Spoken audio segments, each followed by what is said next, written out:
Hello， 欢迎回到前金前10%。今天请到的是 EZGO 的大老板之一 Alex。Hello， 大家好。我一开始先跟大家介绍一下这个我跟 Alex 认识的过程好了。就是 Alex 跟他老婆 Cathy 呢，基本上都算是我的客人吧。对，就是我们一开始是透过 Eric 认识嘛，对。然后他们跟我拿了几台车，然后之后我们因为小孩差不多大，在2020年那时候，对，我小时候我小孩子才大概6个月，好像就很小的时候，然后很小的时候跟 Aiden 差不多大，然后 Eric 小孩也差不多大，对，所以我们会一起参加一些朋友的聚会。但是 Alex 这个人呢，这个我今天真的非常非常开心可以请到他，原因是什么？就是因为我非常非常喜欢他。虽然说我跟他当时就是不熟，但是我们每一次在这个家庭聚会的时候，不管是这个 baby shower 啊，或者是某个小朋友的生日啊，那我看到 Alex 都是真的是默默在带着小孩，就是 Cathy 可能会忙着跟大家 social， 然后 Alex 就会在旁边。因为我老婆比较会 social，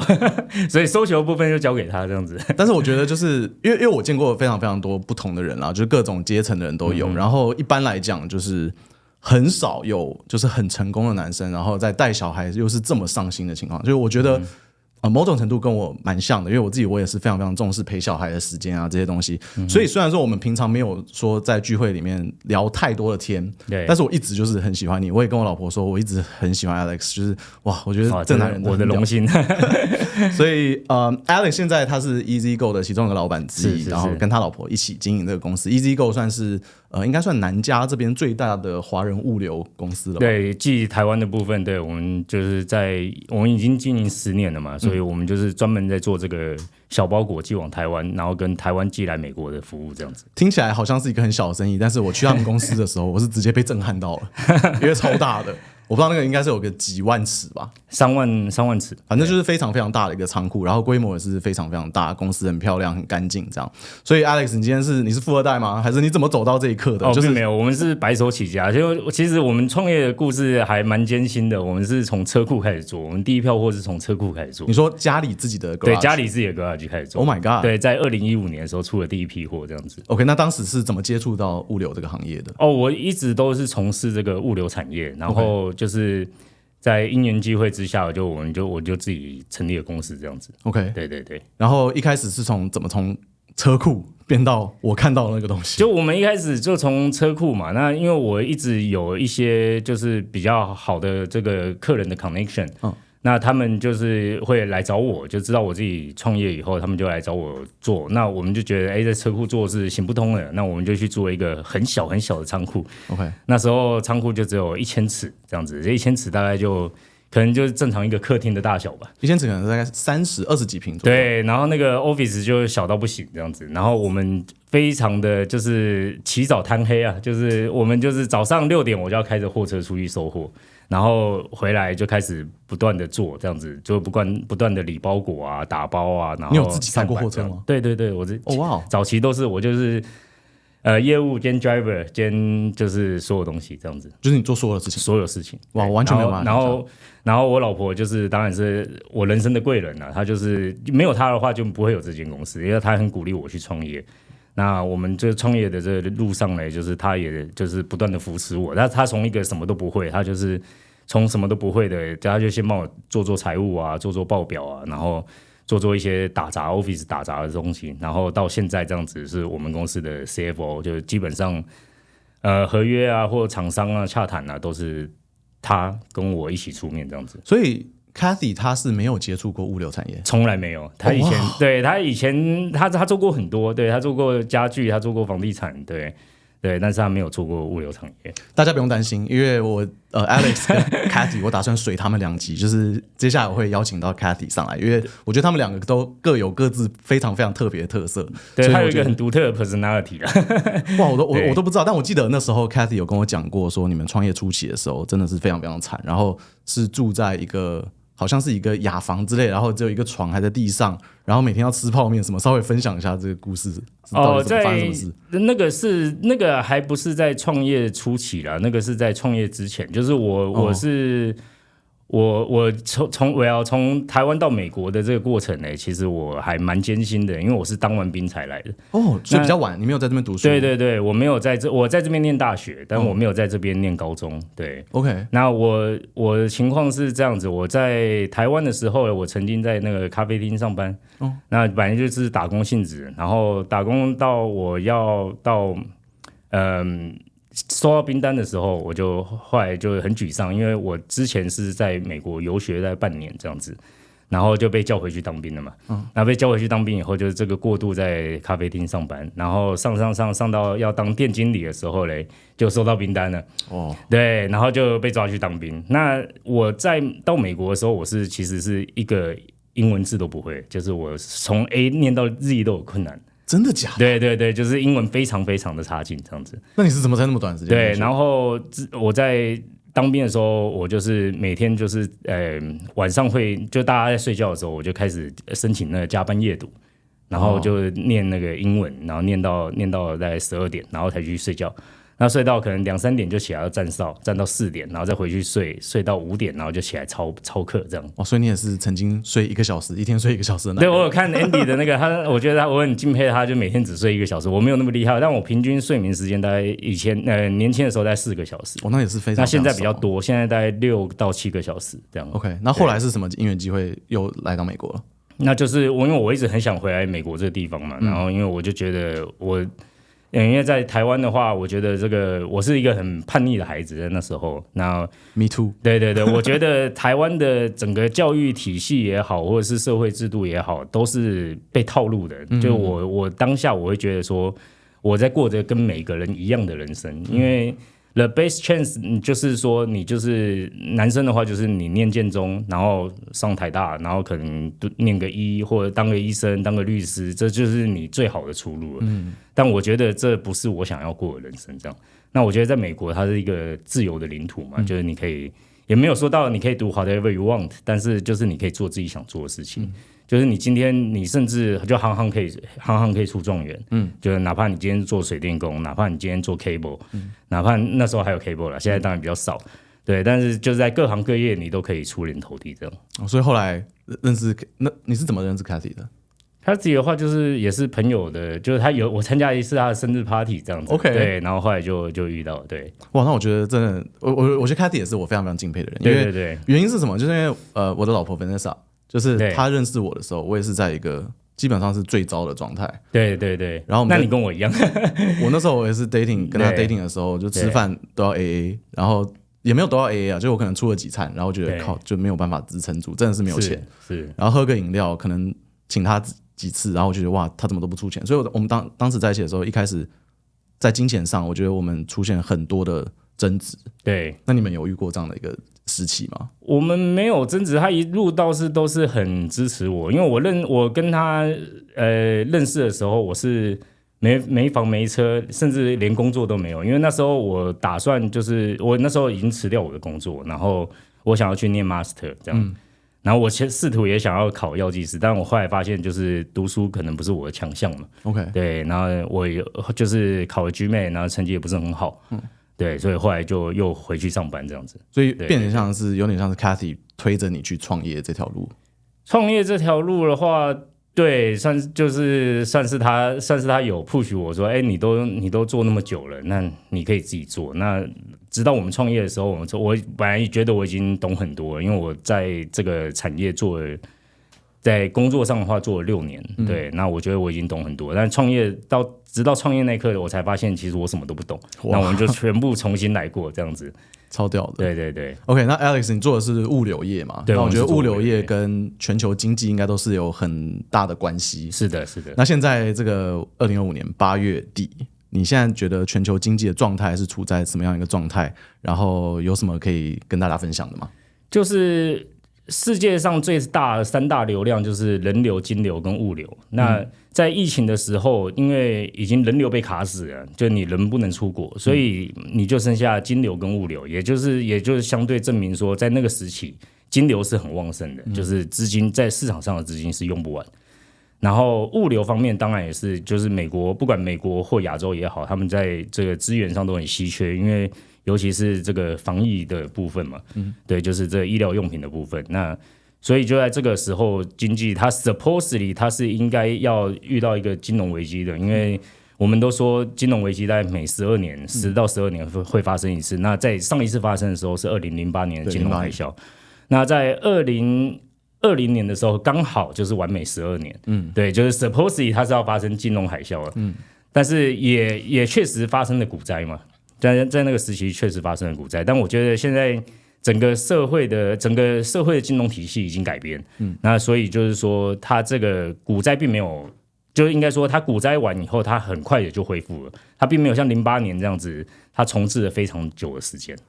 你觉得这个会不会是因为08年的教训造成的？我觉得是，对，我相信就是政府在这方面，他有去做它的变更嘛。那我觉得他们已经把这个金融危机已经变成说，他们有另外一个方式去处理，疯狂印钱，对，就是疯狂印钱，对，也就是说，为什么我现在看到你的加密货币的这个频道嘞，我会非常认同，因为我觉得这个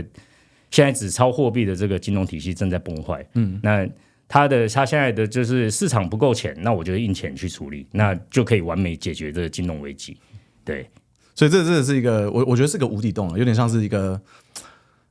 怎么讲？有毒瘾的人吗？你今天你不打，你就死了。对，因为你能选择的情况下，你一定会继续打。是的，这个比喻相当好，因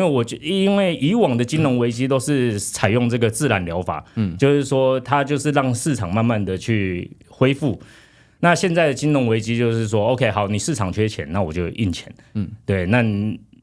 印到后来你就会变成无力偿还嘛，但是。美国似乎已经找到它这个解决的方式了，那这也就是为什么现在会有一个这个关税战的这个发生嘛，因为它这个不会无来由的去打这个关税战。那其实在这个贸易的环节，应该是你供给国跟你的这个购买国啊，它的这个关系是要就是一直长久维持下去，美国这个游戏才玩得起来。那会打这个贸易战，是因为中国已经在开始脱钩了，因为你 supposedly 你从美国赚到的钱，你要资金要回流回来买美国的国债，买美国的资产，那美国才有能力再继续购买你的商品嘛。那现在的问题是，中国还是不断的在制造它的商品，那它需要强大的购买力，或许全世界只有美国可以办到这件事情。那美国它继续购买的情况之下，它国债越来越高，那借它最多钱的人就是中国。那但是中国这个他赚了美国的钱以后，他不去投资美国，他去发展他的高科技，他想要去取代这个美国在全球的地位，那就会造成这个今天美国一直不断针对中国来去进行一个打压，来去进行一个关税制裁的动作，这样子。我觉得你有没有发觉，就是从电车这点其实蛮明显的。对，就是中国的电车现在做的是超级好，然后又很便宜。是。然后如果这些中国的电车可以出口到我们就说欧美地区好了，基本上所有的车行，就传统车行，包含了特斯拉，对，包含了奥迪、宾士、宝马这些车行，都会被直接打趴。对，没错，所以他们现在就在控制这件事情。对，因为他分分钟他的不管是科技也好，人才也好，或者是国家资源，他没有一项是输美国的。那他唯一缺乏的就是人民币在全球的地位。那这一点他们也是不断的再去做一些政策上的这个调整。对，他们就是结合东南亚各国这样子来去实行一个他们希望的这个人民币，就像之前那个 BRIC 一样嘛，就是他们之前推行那个 BRIC，就是跟俄国啊、还有印度啊、还有一些国家组成另外一个货币的联盟。所以其实美国相对来讲是非常紧张。那美国之所以今天会这么强大，是因为经历了第一次、第二次世界大战。那在全球这个在资源非常匮乏的时候，就是美国就是成为一个经济强体嘛，因为大家生产力在工业革命以后生产力过剩，但是市场上却没有足够的资金去购买这些商品，所以经济就很差。那美国在这2次战争，它并没有参与在它的这个本土，对，全部这些战争都是不是在美国本土发生的，所以他们的购买力就非常的强。所以等于是美国美国基本上是靠着第一次跟第二次世界大战起来的一个国家，没错没错，因为在第二次世界大战之前，其实美国的这个 GDP 呢，也就是全球的第10几名了，就是非常非常中端的一个国家。对对对。但是第二次世界大战之后就正式起飞，然后现在也是就当然是全世界最强的国家。对，然后包含军力、包含经济都是。那我刚聊到这个美国政策的问题，就是美国疯狂印钱，想要不要发生经济海啸或者金融海啸、经济危机这个状况，你觉得会不会跟民主制度有关系？就我觉得跟美国4年1选的总统是有关系，因为没有人想当那个爆掉的总统。这我相信绝对是有关系，因为毕竟你的政策推行的时候，你会遭受到很多质疑的声浪。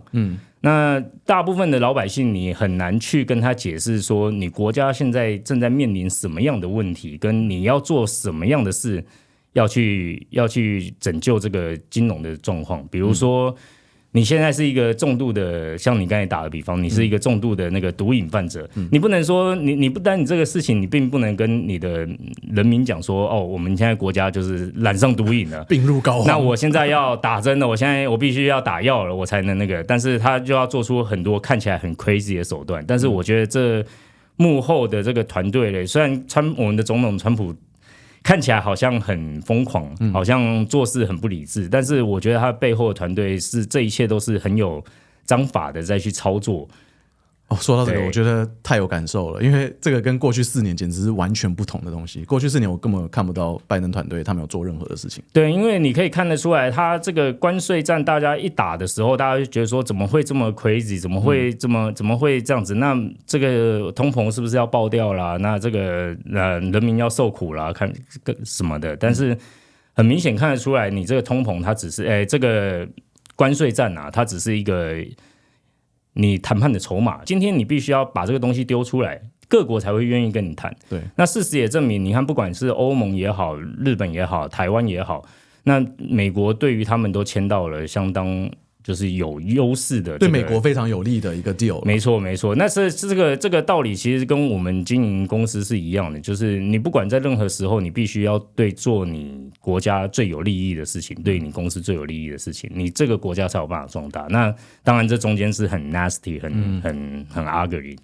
但说到这个东西，我就想要跟大家聊一件事，因为我们大部分的观众都是来自于亚洲嘛，是那其中有一半是来自台湾的。对，那对于当时美国提出关税这件事情，很多人很反抗，很多人觉得哇，他们怎么可以这样子？那我们就拿这个我做的行业好了，就讲车的行业好了。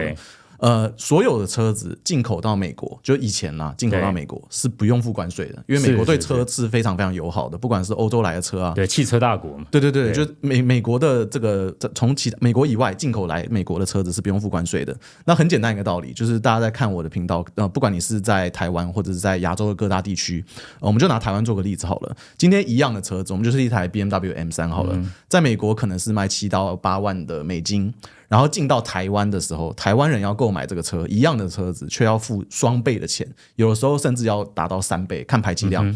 那这中间呢，就是因为台湾收了很大的关税，然后上面又收了排气税，然后又收奢侈税，这些东西呢，全部钱都进到政府的口袋。对，没错。然后消费者就是在买单的那个人，所以大家不要觉得很奇怪，觉得美国为什么要收关税，因为这个才是很正常的事情。在越南，在一些亚洲其他国家收的关税，甚至是比台湾还要更高的。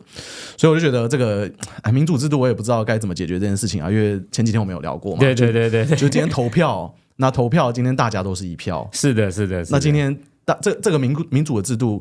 真的是公平的吗？真的是对这个国家来讲是一定是100%的是好事吗？我觉得也不见得，因为今天一个。就像你那天讲，你说一个博士或者是一个政治的博士，就是对各方面或者是金融的博士，对各方面都非常非常了解的人，他也是一票。对，然后一个每天吃喝拉撒晚上不工作的人，对，也是一票。是的。那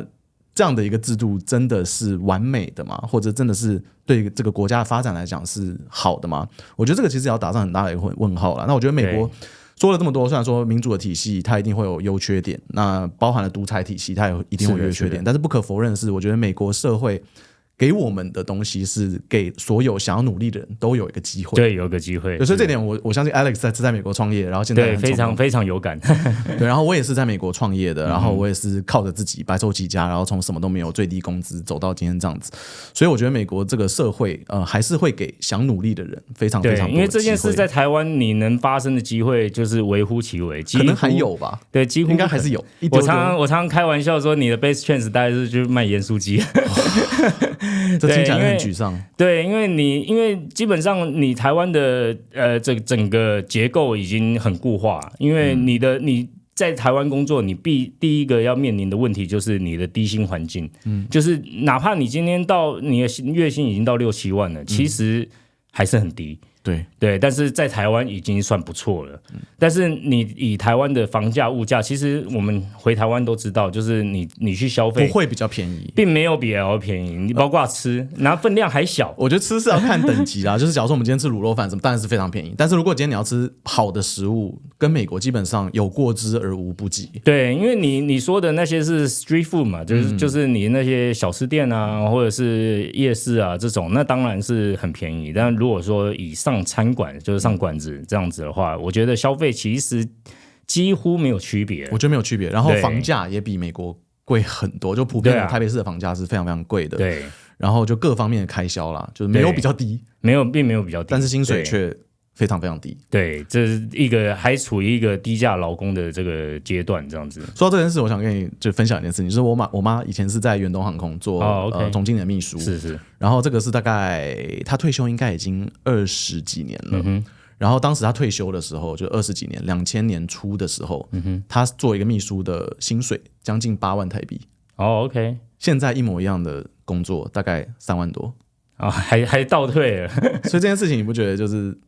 这中间一定出现很大的问题？对，因为职位是一样的，是。然后20年前的钱又比现在值钱这么多。对，没错。我觉得20年前的8万，可能现在 maybe 20万都有可能。Yeah。然后现在一样的工作，却只付3万多的薪水。对，我觉得最终还是钱都跑到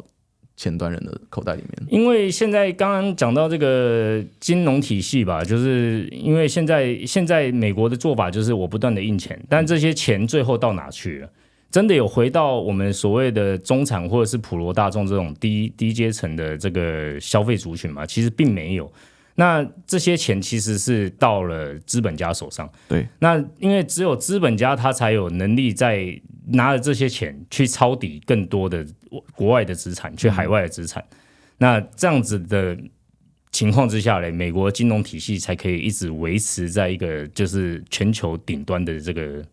位置。就讲难听点，就美国政府华尔街在干的事情就是割全球的韭菜啊。对，没错。因为他今天要引爆这个关税战，他的目的就是说，因为美国已经遇到金融危机了，其实金融危机已经发生了，但是民众并没有感受到，因为政府在操盘。那要怎么样子把美国这个金融危机，把美国从金融危机里面拯救出来？就是我今天把全世界都拉成金融危机，我把全世界都拉下水，那我就可以在这个大家都在金融危机的状况下脱颖而出。因为美国是最有能力从金融危机上做出恢复的，因为包括它的美债，包括它的黄金、它的美金、它的石油，它就拥有全世界上最强的资源。对，所以它是最可以就是每一个国家都在货币贬值的情况之下，它是最可以让美金重新脱颖而出。说到这个，就是美金强的这件事情，这个我有些观众他们持有一些比较不一样的看法，他们会觉得说某一天他们希望这个美金的体系可以崩塌，可以怎么样，就是他们不希望这个美金主导全世界经济的这个游戏会持续下去。但是那天我跟你有聊过嘛，就是今天如果真的来那天的话，对我们来讲绝对不会是好事。因为美国就会想办法打仗。对，没错。因为美国其实以最原始的贸易来看呢，就是你每一个国家 supposedly 都要有进口跟出口。因为我们回到一个就是以物易物的这个最古老的这个交易模式嘛，对不对？你需要那货币只是它中间流通的一个工具而已。就是我今天要跟你换东西，那换东西太不方便了，所以我们就用货币来解决这个问题。这也是最早为什么黄金它是一个通用资产嘛。那之后变美金跟黄金挂钩，那就美金变成全球的这个通用资产。那之后1967年的时候，美金跟黄金，1971的时候美金跟黄金脱钩了。那他就可以开始玩他的印钞游戏了。那这个美国的出口是什么？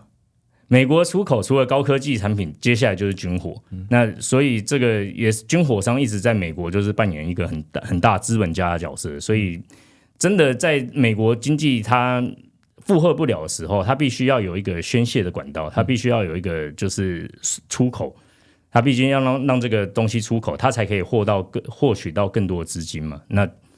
唯一的方法就是打仗。对，这个我跟 Alex 是非常非常同意的。但我知道在这边听，可能很多人会觉得说我们在阴谋论或什么。对，但是我觉得这个就是认知的不同了。那今天这是我们看到的东西，大家如果看得懂，那就看得懂；如果看不懂的话，也没什么。因为事实上，打仗跟我们以前的打仗，它现在已经不需要，就是说我今天要杀得你死我活才叫打仗。它打仗有非常多种形式，包括现在的这个贸易战。那贸易战为什么叫贸易战？这也算是一种打仗。对，那包括这个对不对？乌俄战争对不对？那包括这个它对中东国家这些一些政治的制裁，都算是一种战争手段，侵略式的手段。所以其实，在过去20年里面，这个世界就是不停的在打仗。对，那背后其实我觉得都是美国在操控这些事情啊，是为了从这些东西得到利益。OK， 那我们进到下一个环节，就是在我们节目当中，我们都会聊 college is scam， 就是大学可能是一个诈骗的这件事情。那我不知道 Alex， 你有读大学吗？有，你有毕业吗？有毕业，我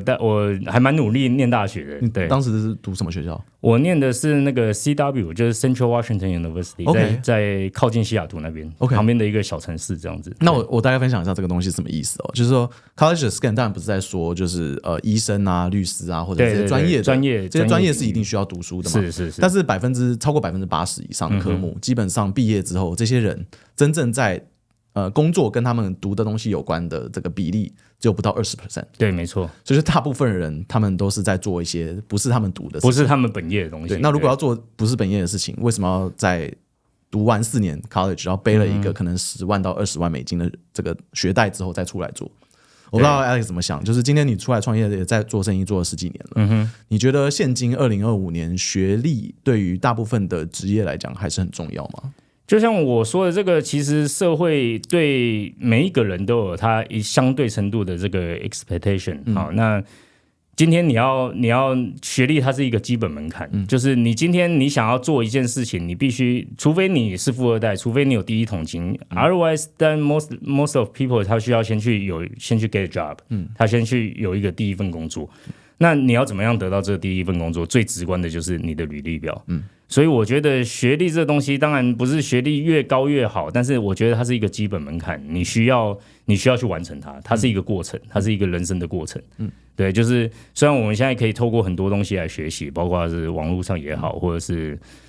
是 AI 也好啊，那我们就可以学习到非常多的东西，在学校学不到的。那但是你没有学历，你可能连丢履历表的机会都没有。那你怎么样去获得这第一份工作呢？是不是？我想分享的东西是我认识，不管是我的客人也好，或者身边的人也好，其实有非常非常多的创业家，包括你也是。那其实我在我的经验，我觉得我碰到的创业家里面，可能大概70%以上是没有大学学历的。是。然后我的想法是这样，我觉得大学学历就是你在上大学这个过程当中。你会变相的被这个教育体制给洗脑，对，没错，就你会失去一些这个自我思考能力，你会失去一些创新的能力。那这个也是我跟不同的创业家聊出来的一个结果，就是创业家为什么会成为创业家，就是因为我们没有大学学历，我们必须靠着自己非常非常的努力，我们甚至是要比有文凭的人还要努力非常非常多，才有办法得到可能相同的回报。所以说，当今天我遇到的大部分的创业家，他们都有一个共同的想法，就大部分人都会有这样的一个认知，就觉得说，学校体系呢，就是被设计出来训练员工阶层的一个体制吧。没错，没错，因为就像我说的，他这个社会在套路你嘛，因为你必须要有这么多的劳动力，你必须要有这么多的就是打工阶层，你才能去支撑这个社会它基本的一个形态。如果说你今天每个人都想要当10% 或者甚至1%，那谁来当剩下的99%？对不对？所以它整个体系，它的社会制度就是设计要有这么多的劳动力，它要有这么多的劳动阶层。那至于念大学有没有用，对我本身来讲，我运气比较好，因为我本身的科目就是念这个 supply chain management。哦哇，所以你真的是有做到跟对我刚好是做到有跟物流相关，就是也是误打误撞。我在念的时候，我根本不知道这是什么东西。OK， 对，但是对于大部分人来讲，我也认同你说的，就是其实大学并没办法对你实操有什么帮助。就哪怕你今天读的这个是你的本科，对，但你出去做生意之后，对我是完全 totally different concept， 那就我们基本上都是在重新学过，但是他对你一些 business 的，就是一些书信啊，或者是一些 business 一些 solution 啊，他是有给到就是一个很好的 concept， 就是我大学念的东西，我基本上都还记得，就是对我来讲其实是影响蛮深远，所以我不是那种读书无效论，但是我也不会认为说你今天一定要念到就是万般皆下品，就是唯有读书高这样子的这一个传统的这个观念呢。因为其实创业这条路，我也不是建议每个人都走，因为你如果今天创业成功率大概只有5%。对吧？也是非常非常低啦。对，5%的情况之下是你第1年，但你到了第5年以后呢，你这其中留下来的企业大概只剩下5%，所以事实上你这个成功几率只不到1%啊。那如果今天你用跳伞来比方，如果你今天告诉你跳伞有99% 会死掉，会死亡，你还会去跳吗？你不会去跳。那为什么这些人还要就是这么无脑的去创业？不是因为他们想创业啊，那当然这其中可能有他们想创业，但是我觉得大部分人是因为生活所逼，就是他没办法，他必须得去创业。对，我觉得很重要的一个重点是，大家必须知道自己的优势在哪里。是，你在创业，你在做这个行业的时候，你必须很了解这个行业。今天不是说我从来都没有做过一颗小笼包，然后我就可以去开一家小笼包的餐厅。对，就你今天你要成为这个行业当中的佼佼者，你才有可能在商业世界当中脱颖而出，因为这就是一个很残酷、一个互相竞争的一个市场。所以今天如果你连自己的优势是什么都不知道，你连你自己的行业都没有这么了解的话，那基本上不要说99%，我觉得100%是会失败的。对，没错，因为我一直认为人生的这个，我对人生的定义啊，人生是一场就是跟自己对话的过程。那其实我们就穷尽一生，可能都在试图了解社会，试图了解经济，或试图了解其他人。但其实我们真正需要做的是了解自己。所以这个，假如说在OK， 我们就说2025年这个资讯爆棚的年代，这个对于现在年轻人，因为我的观众很多是大概25到30岁的这个区间，就非常迷惘的年纪。对，因为我也是这个年纪，我也是很迷惘。那如果今天要 Alex 给自己一个建议，就今天假如说你看到自己20出头的样子，然后你会给怎么样的一个建议？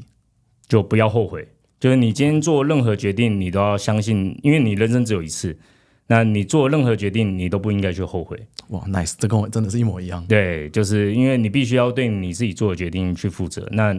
obviously 我们没办法像打游戏一样，就可以死掉再重来复活。对，复活，我们没有复活的机会，所以你只有一次的时候，你就是做好你觉得对的事情，然后撇除杂音，然后就是坚持到底。OK， 然后我佩服 Alex， 不只是他是一个很成功的创业家，然后他非常非常低调，因为我很喜欢那种就是很懂很多，然后会做事，但是不多说的人。对，就是所谓，因为我见过很多那种雷声大雨点小的这种人，就在外面就是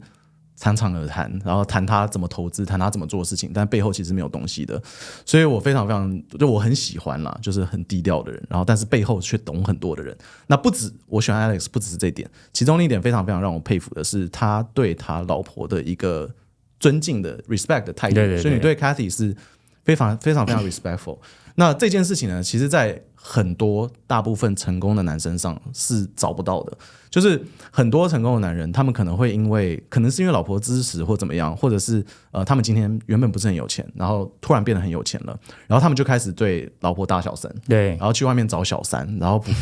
不顾小孩。这种人，我觉得我见过太多了。对，然后这样的人，就哪怕他们一年赚个5-6千万美金，我也看不起他们，我也不觉得他们是怎么样的人。哦，对，我其实也有认识，就是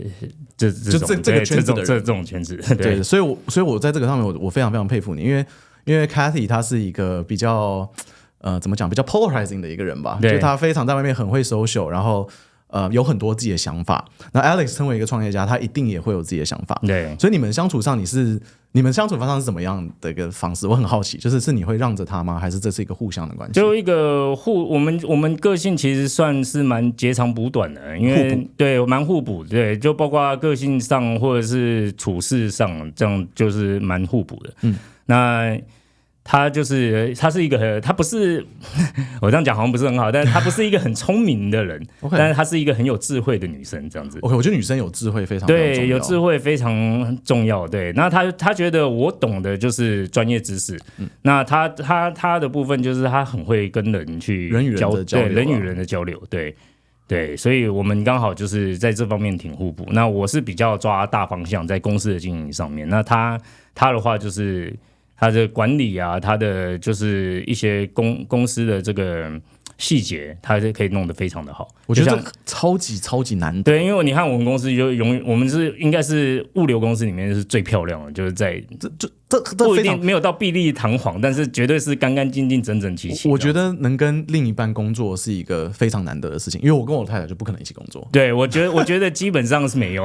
真的非常就是很少很少，因为我们是一天24小时365天都在一起，基本上都在一起，基本上的。然后你们会常常吵架吗？还是也不会？还好。口角一定会有，但是吵架倒还好。对，这是我觉得啊，就是所有真正屌的人，让我就是敬佩的男人，就是可以把老婆照顾好的人，让老婆非常非常开心的人。就有很多我遇到做生意赚很多钱的人，都是在外面有小三，然后对老婆就是好像是一个陌生人一样。就这种，就是我非常非常看不起这种人啊，就包含带小孩也是，小孩全部都交给阿姨带，然后自己不愿意花时间在小孩身上。其实很多时候你就是换位思考一下，就可以理解对方的感受嘛。因为女生真的是蛮不容易，因为你有老婆有小孩，你就知道，就是不管是怀孕的过程，那生产的过程，那我老婆是陪我一路走过来，就是非常的辛苦这样子。然后包括她那时候怀我们大宝的时候是怀孕5个月，然后就是孕症状非常严重，然后我们是开着车去德州开站，然后我们那时候开了，你也知道加州到德州是非常远。然后我们曾经就是有100迈是没有加油站，但是他却就是没有地方上厕所，是因为公司的关系需要对，我们在休斯顿要扩一个点这样子，对，但是后来那个点没有成，我们就又回来这样无功而返，但所以就是一路走来就很艰辛，哇，对，然后包括然后2胎就是不管是大儿子小儿子都是，就是他都是在仓库里面帮忙到最后一天，第2天要去生产。哇，对，就是顶着大肚子，然后去处理货物啊，去做文件啊，这样子就是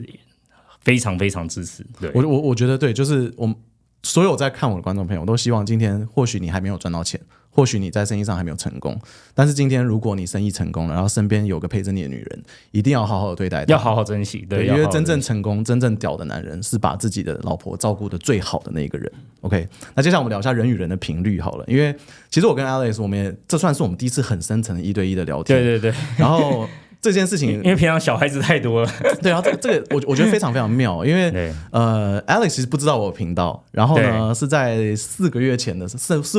时候，好像半年左右，对，可能差不多。对，那时候呢，我就邀请 Cathy， 因为 Cathy 平常对外就是比较 social 嘛，所以我当然是我先找 Cathy， 我说Cathy 你可以来上我 podcast 节目，想跟你聊聊天。然后在这次之后，然后因为我分享一些我 Instagram 的东西给他看，然后 Cathy 就分享给 Alex 看，然后 Alex 就默默的竟然开始看我的频道，然后我都不知道每天都看，我都不知道这件事情。然后直到有一天我直播，然后是讲说那个以太币的新衣服，对，然后直播过后 ，Alex 就丢了一个 Facebook 的那个讯息给我，说哇，新衣服要出了。我想哇哦，你有在看我？然后这件事情对我来讲其实是很震撼，然后很 rewarding， 因为看我的人有非常非常多，但是其中也有很多很多真正很成功的企业家，就是我的观众里面有一些身家是破9位数美金的，而且不少。然后每次被这些真正成功的企业家看到我的价值的时候，我都觉得非常非常的开心，因为他们懂，就是我走到今天就是经历过的东西，或者是做频道经历过的艰辛。然后我觉得这是一个互相的一个 respect，对，就今天创业的人都会对创业的人拥有一个 respect， 因为我们都知道这件事情是非常不容易，非常困难。所以说，哪怕我们可能相处的时间没有这么多，但是我觉得哇，我们竟然可以在这么快的时间里面，就是马上进入到同样的频率，我觉得这个是让我非常非常欣慰的一件事情。对，因为虽然我没有很常跟你聊天啊，但是因为我每天都有在看 Derek 频道，那从中间我觉得得到非常多的共鸣啊，因为其实。就是应该说成功的人或者是不成功的人，他们的区别就是在于他们的思维。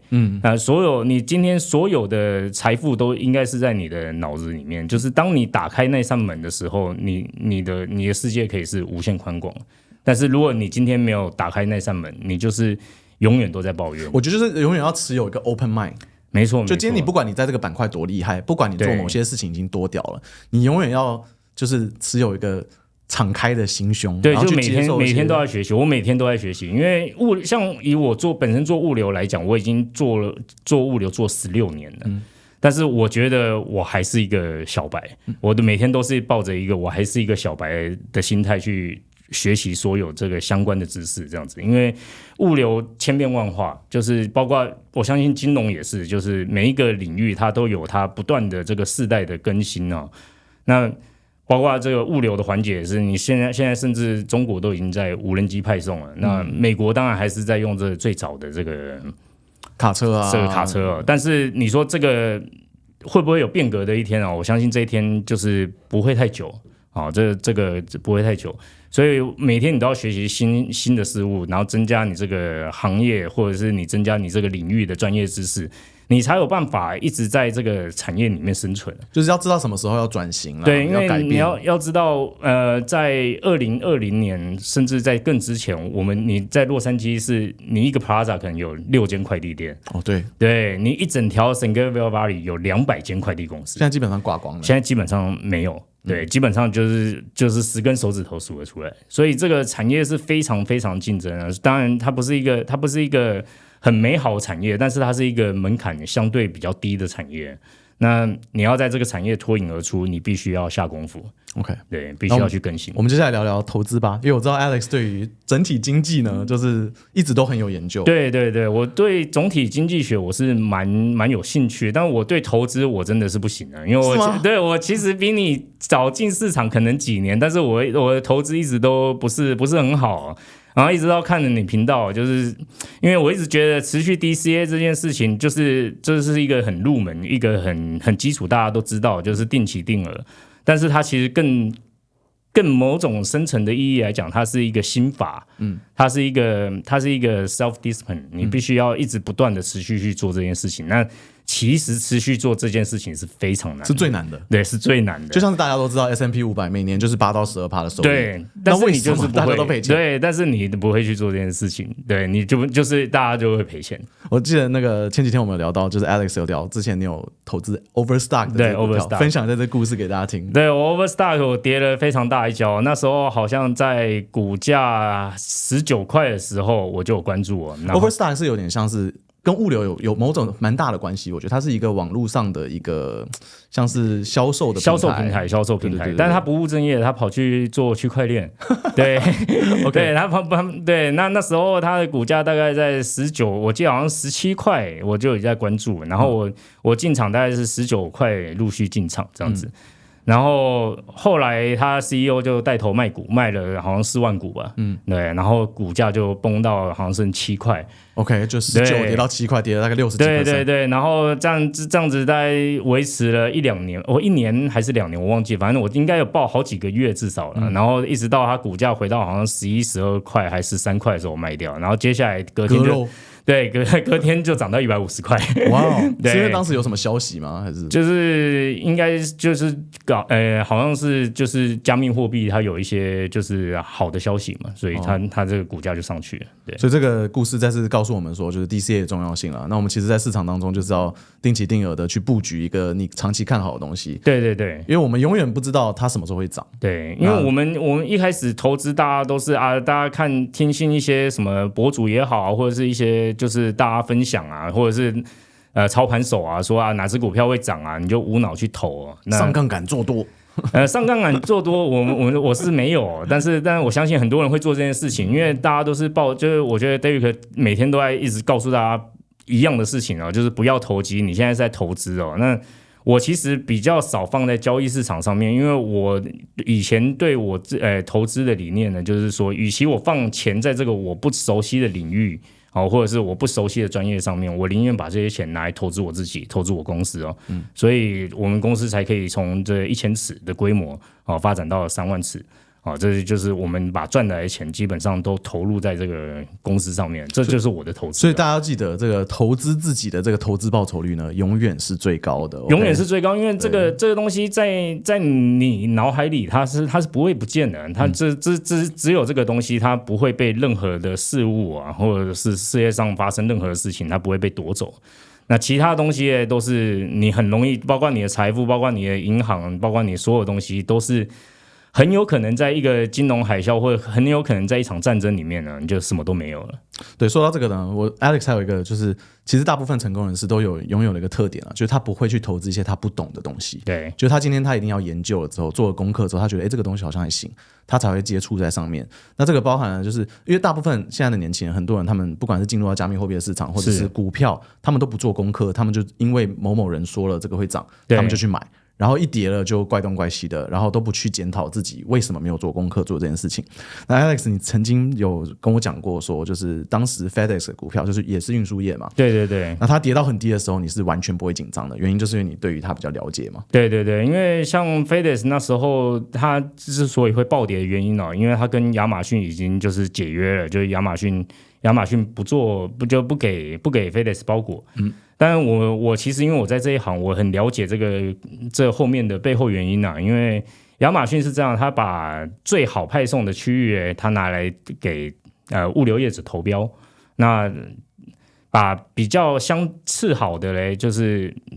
方圆大概15到20迈的这种包裹嘞，是发包给 UPS。那把距离他们物流中心50迈以外的包裹全部发给 FedEx。那也就是说，它单一趟它的人力运输成本是非常非常高，因为你要知道，美国的不管是卡车也好、油也好、人也好，都非常的贵那你今天送一个包裹，亚马逊可能就只给你6块钱、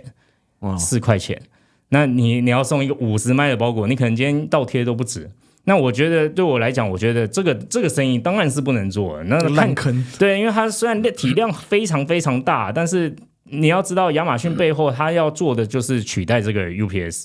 那事实上也证明有数据就是在2024年的时候，就是亚马逊配送的包裹已经超越 UPS， 已经超过这个经营100年的这个美国境内物流公司了。所以亚马逊现在已经是这个美国物流龙头。所以当你今天你的客人他唯一想要做的事情是把你给取代掉的时候，这生意是不能做的。对，这生意是不能做。那 FedEx 对我来讲，我觉得它是比较有远见的，它就是它的布局不是在美国本土，因为像 UPS 它专精在美国本土，因为对可能美国民众来讲FedEx 跟 UPS 他们都是一样的东西，他们就是反正就是我丢了，他就会送到，但是他没有去了解到这个物流公司的本质，它是不一样的。那 UPS 它是比较着重在这个美国本土的派送，那 FedEx 它是比较着重在国际的派送。那它扩点的策略，它在每一个国家，它先去买下那个国家的报关行。对，所以他就是等于说，我先在每一个国家，他先布下了一个这个入口所以他在后面他再去拓展他的物流派送网的时候呢，他就会变得非常的有优势那你常常像 UPS 的包裹，可能在海关他就已经卡住了，他甚至进不去那个国家，那甚至他到其他国家，他需要委外就第三方去做派送，那他这个。在这个国际的这个物流包裹上面 ，UPS 就相对比较弱势了。但是它在美国是目前还是最强的，对。但是它的包裹量也已经被亚马逊给取代掉了。亚马逊这个平台，但它就是一直就是在抢自己客人。它是一个金融怪兽，它就是会把所有东西吃掉。它就是你今天你产品在亚马逊卖得好，它就会去联系你的供货商，然后贴上他们自己的标，跟你卖一样的产品，然后比较便宜。然后对比较便宜，然后把你的 listing 压下去，不让你曝光，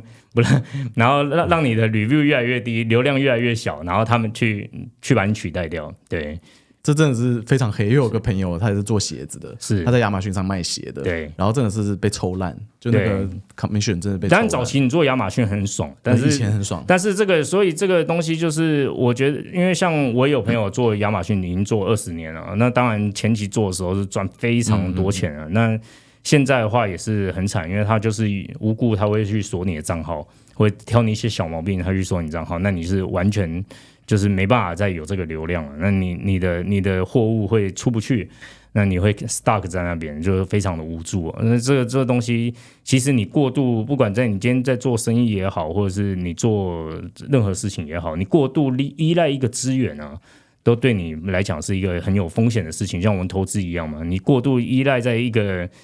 某一种币上面，或者是某一只股票上面，都是非常有风险的。对，OK， 那最后那个，我想跟 Alex 聊一下，接下来10年，这个有没有什么特别的目标啊？有没有什么想要买的东西啊，或者想做的事情？因为基本上，我觉得你现在应该是要买什么都可以啦，就只是想不想的问题。然后做什么事情，应该也都是可以。那在接下来10年，你有什么计划吗？就是对公司的计划，然后对自己个人有没有特别想要做的事情？我基本上是一个将这个生活就将工作融入在生活里面的人啊，所以我基本上就是想做的事情，基本上都是工作上的事情，所以我就希望把这个点可以越扩越多啊，在美国就是东岸也好啊，甚至是这个美国南部的部分，德州啊、芝加哥啊、纽约啊，都可以有我们 EasyGo 的点。那未来在亚洲地区也希望就是有更好的发展这样子。那自己个人呢，有没有想要买什么东西啊？买个车啊，买个表啊？有没有？买车都找你啊！但买车我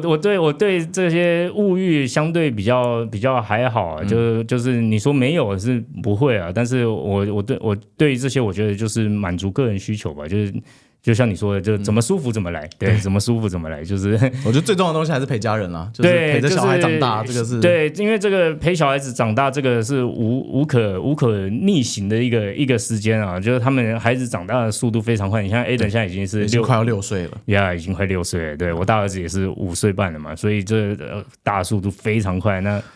我就很感伤啦，就是这个过程当中真的是只有一次，就是他只有一次3岁，只有一次4岁，然后这个过程当中有非常非常多无价的回忆，然后这些东西是我不会为了任何金钱牺牲的，就是在接下来可能 Aiden 6岁到18岁成年的这个过程当中，我不想要错过他任何一个成长的重要的 moment， 对，所以是非常非常重要的。所以最后呢，做个总结，就是希望大家呢，这个在赚钱努力的同时呢，永远不要忘了赚钱的初衷啦，还是要让自己开心，让自己做自己想要做的事情，陪自己想要陪的人，这些东西呢是最重要的，然后也没有办法用任何金钱去定义的。OK， 那今天就跟大家聊到这边啦。如果大家喜欢今天节目，麻烦帮我点个赞、订阅、分享、开小铃铛。那我们下次见啦，拜拜，拜拜。Success is earned, not left to fate. Most see the prize, the shining gold, yet miss the story left untold. They watch the heights, the grand ascent, but not the nights in deep lament. To rise above, to stand out strong, you battle doubts, you prove them wrong. From common ground to elite's embrace, the path is steep, a test of grace. Each falling scar, silent fight, becomes the fuel that sparks your light.